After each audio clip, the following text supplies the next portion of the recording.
हरे हरे बसवा से मड़वा छवाइल हो। हरे हरे बसवा से मड़वा छवाइल हो। आजू हमरा अंगना मंगल घड़ी आइल हो। आजू हमरा अंगना मंगल घड़ी आइल हो। पहिले में नेवतिले गौरी गणेश हो। पहिले में नेवतिले गौरी गणेश हो। ब्रह्मा विष्णु संग नेवती शंकर महेश हो। ब्रह्मा विष्णु संग नेवती महेश हो। चंदन पीढ़ैया अंगना धराइल हो। चंदन पीढ़ैया अंगना धराइल हो।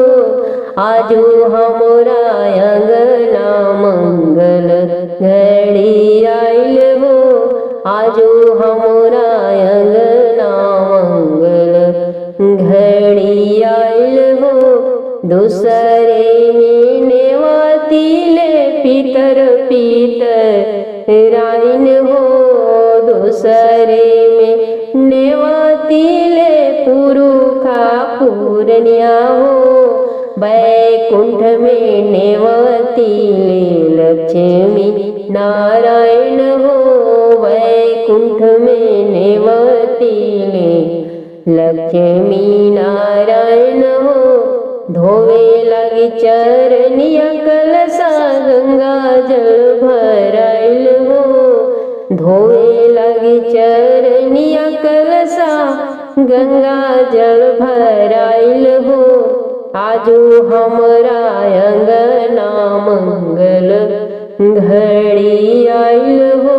आजू हमरा अंगना मंगल घड़ी आइल हो। तीनों लोक से देवा अइले दिहले आशीर्वाद हो। तीनों लोक से देवी अइली दिहली आशीष हो।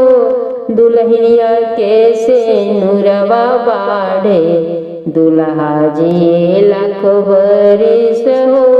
दुल्हनिया के से नुरवा बाढ़े दुल्हा जी लाख बरिस हो।